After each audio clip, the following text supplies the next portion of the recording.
Hey guys, this is Dr. Hub. In case you haven't subscribed, please do subscribe for updates. Nephrogenic DI, and we are mainly dealing with the causes. So there are some drugs which can cause. So drugs such as the lithium, amphotericin B. Next is the demiclocycline.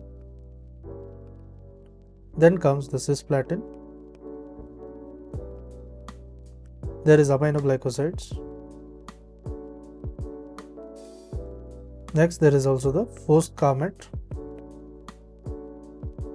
methoxyflurane,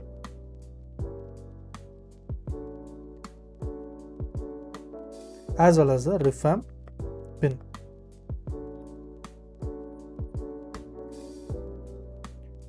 So what is the genetic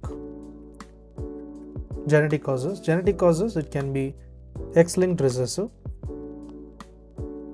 So this is genetic X-linked recessive, as well as it can be autosomal recessive and autosomal dominant. So X-linked recessive, there is a ABP receptor 2 gene, and in terms of the AR, it is going to be AQP2 gene, and AD as well, the same gene is involved.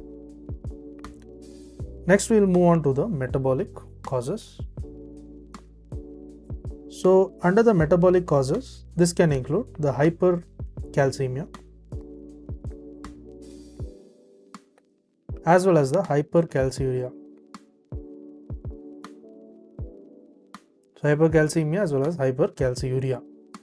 Next is the hypokalemia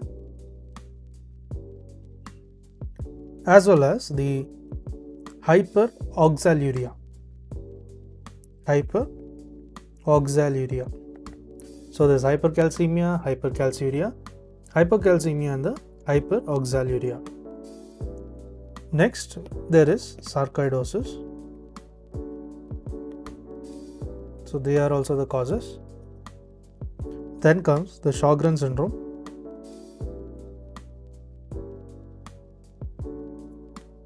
The PKD, polycystic kidney disease, amyloidosis. Then comes the vascular. In vascular, there can be SCD, that is sickle cell disease, and its traits, as well as the ischemia.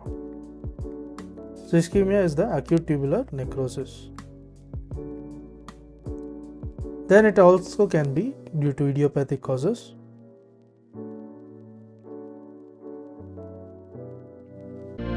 To learn and grow daily like this, please do subscribe.